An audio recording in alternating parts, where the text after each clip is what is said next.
So first of all, let me talk about this. This is your energy here coming out in the reverse position.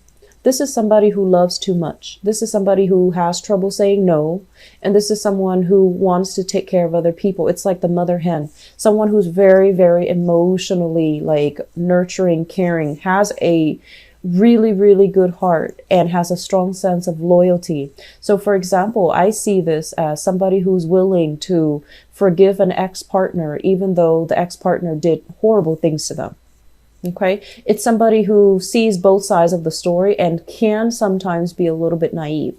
When it shows up in the reverse position, I do feel that despite all of these emotional hangups, many of you are still very strong, very resilient, and very ready to take people back, to forgive, forget, and let bygones be bygones, and still willing to work things out, negotiate with another person, and, trying to reach a satisfying decision, not only for yourself, but because you care so much about other people.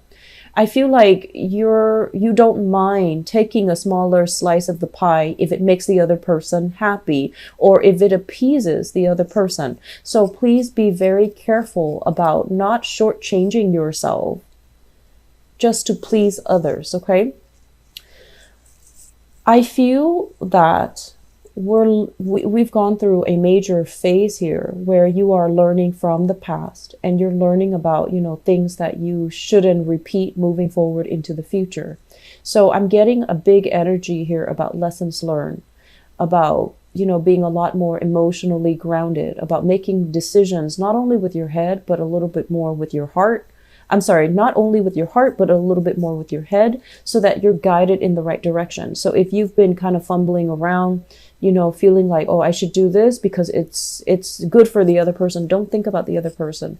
It's the month for you to start to really think about what you want, what you need, where you need to go, and what you need to do to get there.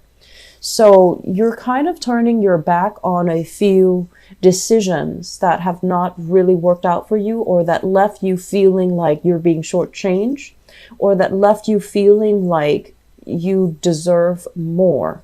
So it's a long process for you guys to get here, but I feel like this is the month where it's almost like enough's enough. I need to be smarter about this. I need to take care of myself. So the second card coming through in the picture is the Six of Wands. The Six of Wands, this is a card about being a leader in your own right, having a wide following, having people kind of, they're like hanging on your every word. Your actions, your words are being noticed, and you're being groomed for a position of success. Some of you might be working in a very high powered, in a very public type of a capacity where what you say has a lot of sway, has a lot of influence over how things, policies, I'm sensing, how things are being carried out. Some of you have a lot of sway, a huge following. So you might, be in social media. You might have a wide, following. You might have people that consult you because they trust your experience. They trust your expertise. They trust your knowledge. So this is a really good place to be. And I'm sensing as well, this is a situation where you made conscious decisions to kind of like, I'm seeing this kind of like going under the radar. So you might have, I don't want to say compromise, because I feel like this is a deliberate, strategic attempt in order to get ahead in life. So you might have to work with people that you don't really like, you don't really agree with, but you're at a point where you have wisdom and fortitude. So you know how to navigate that, office politics. You know how to navigate even the politics of your work environment so that you're able to get ahead without burning bridges, without, telling some people, I don't agree with you and I'm going to do things differently. So I feel like you're kind of like that social chameleon that slides under and then comes out ahead.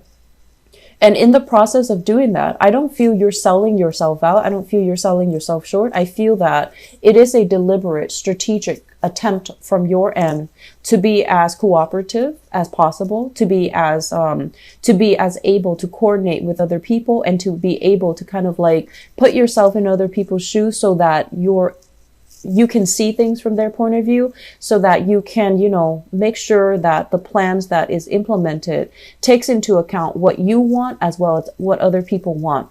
So for those of you who are operating on the positive side of this, you've already made it.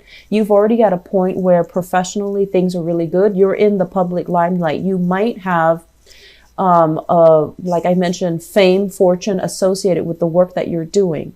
And now you're at a point where you're thinking about definitely giving back. You're thinking about as well, what is my next step? Am I happy being in this tenuous situation where I have to, play politics and really watch what I say, really watch what I do? Because with fame, there comes a lot of scrutiny. So people might, watch your every move. They might report on everything that you're doing. So you might not have the freedom to go out and do things covertly. I feel like there's an energy here about having to hide, your true beliefs, having to hide who you associate with, and having to, it's almost like the spotlight being shown on you. And so you're really, really careful about crafting and creating this public persona so that it fits the mold rather than, being true to who you really are. And I don't feel this is a difficult process. I feel like you're very good at it. You're very good at it.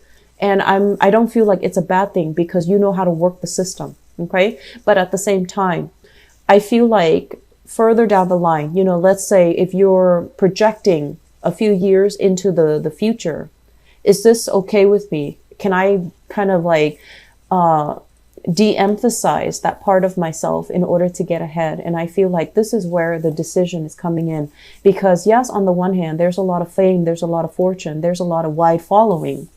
But on the other hand, are you emotionally true to yourself? And are you emotionally happy? Are you able to do things kind of like out of the darkness of the night, or, in clear view without feeling guilt, without feeling shame? Or are you still kind of succumbing to this social expectations or professional expectations and doing things very much by the book, but is not bringing you that emotional satisfaction? Okay. So I feel some of you are dealing with this, who have really made great strides in your professional life. And then for others of you, this is where the reading kind of splits up. We're at this state where emotionally finances are really, really bringing us down. Okay. This is like juggling two jobs, juggling two responsibilities, having a lot of obligations kind of imposed upon you, where you're unable to keep things afloat, or you're unable to kind of maneuver. I want to say you're, first of all, not grounded enough. You're kind of wobbly. And then all the responsibilities that are piled on top of you, it can feel very, very restrictive, and it can feel very oppressive. And I do feel taking on the burdens of other people. I'm also sensing as well, family burdens. Okay. I'm feeling there is somebody in your family, a mother figure possibly, or even a father figure, because I feel like this is a masculine energy here, the Sagittarius energy with the Temperance card, but this is also a very feminine energy. So whoever it is that, took care of you, whoever it is that fed you, made sure you did your homework, whoever it was that you consider like that parental figure, there might be some emotional imbalances or even drinking issues within the household that you're dealing with. And this is something that you kind of accepted, like, oh, that's just mom, or that's just dad, they drink, or they're always a little bit somber, or they're always a little bit depressed, or they're always making bad decisions. And you accepted it as that's just what it was. It was easier to accept growing up. And for the past few months, I feel like this has been an ongoing issue, where things were kind of swept under the rug out of respect for the relationship that you have with them. And as well, out of the respect for the fact that, they raised you. I feel like you went along with it, you accepted it, and you never questioned it. And you might have kind of like turned your back to the fact that this is a problem. It needs to be changed. And I also feel like you never call them out on it, because, I feel like Cancers, if there's a problem, it's really, really important to nip it in the bud. Okay?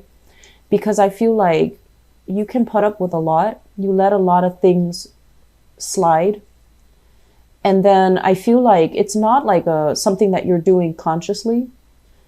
I feel that, you don't want to hurt people. You don't want to say things in a too blunt of a manner, because you don't want to isolate the other person. You don't want to make them feel bad.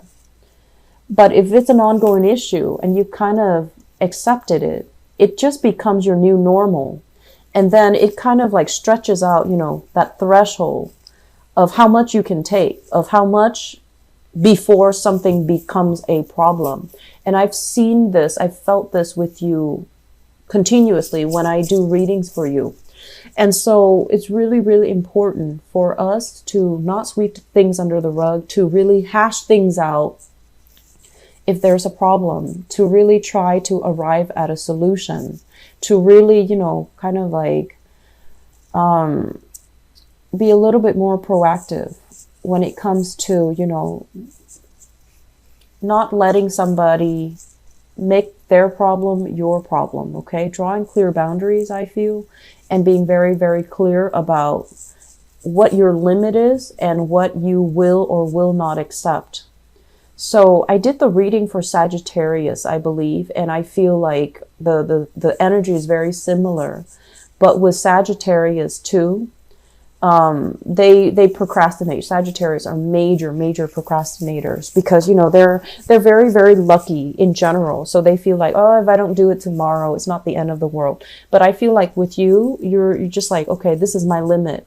And then somebody would kind of like bring you very, very close to that limit, and you're afraid. They're so close. The limit is already there. So you back up a little bit. You extend your limit just a little bit to cater to that other person.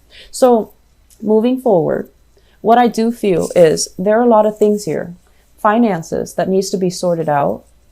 And I feel like, some of you are doing great. And then others of you, it's like not really making a move, not really planning for the future, enjoying the moment now without kind of like future planning or even having a strategy as to, 3-4 years from now, where am I going to be? What am I going to do? Am I going to be bouncing around from job to job? Or am I going to be in a place where I can, be happy?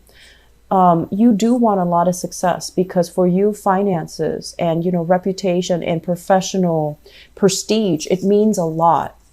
And you might be in an environment where, with the people around you, they don't really value these things. And then their value becomes your new normal. And you're just like, forget my dreams, forget my goals and my aspirations. I'm just going to coast because people around me don't really care about these things. So if I want to blend in, then I'm just going to, take it one day at a time. Live life to the fullest and not plan for the future. And that is a huge mistake, because I feel like the past 3 years, things have been kind of topsy-turvy for many of you. Some of you have really worked hard, but I feel like you might have compromised, your values and things like that as a result. And then for others, I still feel lack of financial planning, lack of investing in yourself so that you can get yourself to a better position, so that you can get yourself to a more stable or a more, incremental, I want to say, advancement when it comes to your career. Okay. So that is one area that I feel needs to be kind of sorted out, and you need to do some long-term planning. I do see people going back to school, and, going back to school is never easy, especially if you have children in the picture, if you have other people that you need to take care of. And if you feel like I have to work because I have somebody that's dependent on me, that's very, very noble of you. But find a way to manage two things successfully. Try to find a way to, possibly even doing night classes if you can, okay? Because I feel like this way of doing is not really going to serve you well, because emotionally you're not feeling hopeful. And then financially, it's very topsy-turvy. I do see opportunities for you working And I do feel like it might take you away from your geographical location. This is a card greatly about travel, about thinking about voyages, thinking about a change in geographical location, a change in housing environment. It's been contemplated, but I feel like you have so much at stake. There might be family members, support system, friends in the present environment, and you don't feel like it's realistic for you to go somewhere else and start over. So we have a lot of travel energies here with the Two of Swords, the Two of Pentacles too, shifting between two locations, and also the Temperance card, which rules Sagittarius, and they are notorious for travel and traveling very light. So there's major things coming into the picture for you. A move, I feel it's also very imminent. You're still thinking about it. You're not budging. You're not making a move. And I feel like you're not sure this is going to pan out. Okay. Cancers, things will work out. Set some plan in motions first. Okay. Set some things in motion. You don't have to say yes to everything, but set some things in motions. That way you have some options when you need it. Okay. I feel like for those of you who have children, there might have been a falling out between, you know, the children's mother, the children's father, and you're at a point right now where you are collaborating or at least cooperating with each other in a very cordial manner. It could be on the surface. It could be, you know, you're kind of like biting your tongue, but either way, I feel like there's harmony here when it comes to co-parenting, when it comes to like trying to make nice just so that you can maintain that harmony for the child, which is also very, very honorable of you.